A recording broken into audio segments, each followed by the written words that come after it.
Hello folks, welcome to Legacy IAS Academy. In this video, we will be discussing a current affair topic presented to you by your faculty, Sushma KP. So what is the topic that we will be discussing today? Gaza, Pakistan and International Stabilization Force. What exactly is happening here? See, this shows how your Pakistan is trying to wiggle out of difficult situations.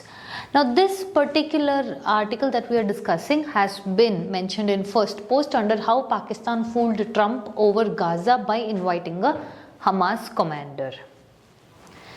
Let's get into the topic. Now, look at this image properly. Observe this. So, the person in the image is Nazi Zahir. He is a special representative of Hamas leader Khaled Mashal. Now, this person was invited to various meets of your Lashkar-e-Toiba terror outfits and Jaish-e-Mohammed. Now, this cannot happen without the state's approval. Now, okay, what does it matter with this person being invited and what we are speaking and where is Trump coming in? To know this, let's go to small background. That is the Gaza aftermath.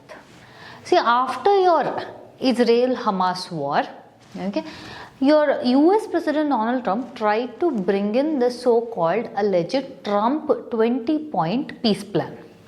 According to Trump's 20-point peace plan, he will set up something called as ISF in Gaza. What is ISF in Gaza? International Stabilizing Force in Gaza he wants to set up. What does he want to do with this force? First and foremost, in the ground level, they will be trying to make sure that after the Israeli war, they will try to restore peace, or in other ways, they are trying to de-arm your Hamas. Your Trump has picked many Muslim countries to do this work. In that, one of the countries is also your Pakistan. Now your Pakistan ka Asim Munir is under a dual choice or lose-lose situation. Not a win-lose situation or a win-win situation, lose-lose situation. Why? See, if you see, now there is growing presence between your US and Pakistan, and also the familial ties are invested here with regarding to the business and all those. So when Donald Trump told Asim Munir that he has to come and take part in the ISF in Gaza, okay, so they even held that, okay, the boots on ground, Pakistan will put boots on ground and all those things, which means they could not go against Trump's wishes. Second thing, if you see, the domestic politics or the domestic people are against your US interests. They are pro-Palestine. Now, either way he does, he will lose in one or the other. Now, here is where your Pakistan came up with this wiggle idea.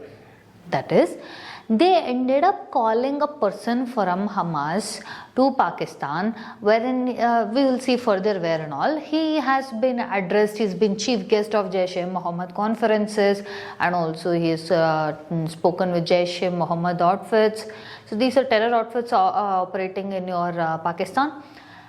Now what happened, your Israel has told that because of the close proximity with this Hamas members and Pakistan, we don't want Pakistan or Pakistan army in the peace restoration in Gaza.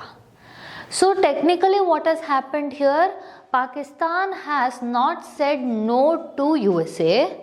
And Pakistan, when inviting this person, has tried to appease a symbolic image to its domestic people, telling that no, see, we are still on this side only.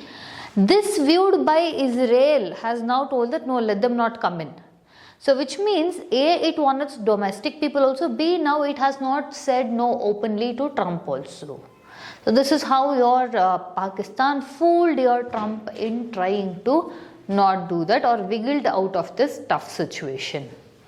Okay, so your US proposal of this international stabilization force composes mainly of troops from Muslim majority nations, but at the same point of time US has held that this will not involve any US military on ground. Okay, it will only be from Muslim majority countries. And also, what is the work they will be doing? Maintain law and order, oversee construction, and prevent Hamas resurgence. Okay, so this is one way of de-arming your Hamas. Why was Pakistan approached? Again, because Pakistan is one of a large Muslim country, and also earlier its role in UN peacekeeping force, and it also thought that it is militarily capable, which will create a better way to put Pakistan in here. But this created strategic dilemma to your Pakistan. Understanding? So this was a lose-lose situation for your Field Marshal of Asim Munir. So how did Pakistan try to counter this? It hosted Hamas commander, that is your Nazi Zahir, was invited, and the event locations where and all they met means Gujranwala, Peshawar and Karachi. Okay, so he attended all these events wherein with organization having close association with Jaish-e-Mohammed and your Lashkar-e-Toiba and also your Pakistan's ISI.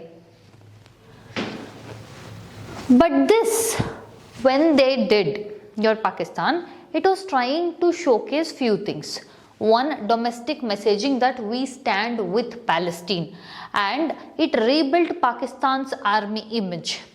Second thing is Islamic world signaling, that is they are aligning with your pro-Hamas sentiment, and also make Pakistan unacceptable to be a person in ISF. That is what Israel told.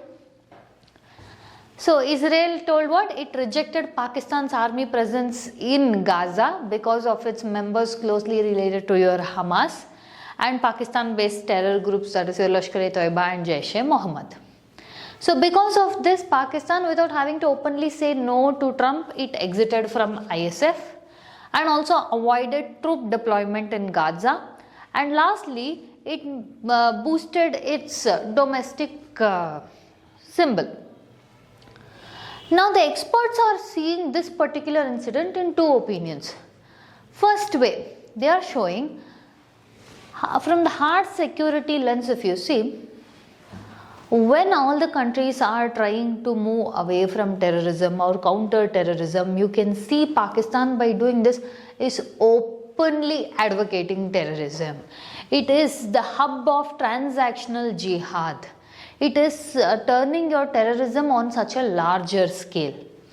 Whereas the other opinion is of the aspect that no, this was merely symbolic in nature, just to boost its domestic presence or to earn brownie points from its domestic as well as its international aspect. This does not have any strategic presence.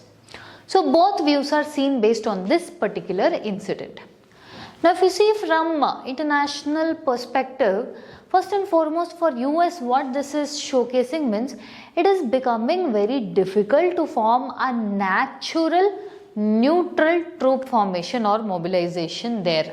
For what reason? For peacekeeping forces. Okay, and instead in trying to create something called as international stabilizing force, they are turning towards unreliable partners. Next, for Israel, Israel is having concerns over trust deficit over your ISF and also trust deficit with your Muslim majority nations. So there is also concerns about these. See why it has concerns over ISF, International Stabilizing Force, means because in this region already your Israeli defense forces operational. So now the issue will come about ISF versus IDF. Understanding? Next, at last, see, this showcases that multilateral peace mechanisms have not been able to strongly project the role to resolve this issue. Understanding? If you'll see lastly from India perspective, India has its stance made very clear that it accepts zero tolerance on terrorism. Understanding? And at the end of the day, what does this particular event showcase? If you see, your symbolism, terror links and diplomacy are all getting intersected in this. Understanding? So, With this, we come to the end of the content. If you like our content, subscribe to our channel, hit the like button and share it along with your friends. Thank you.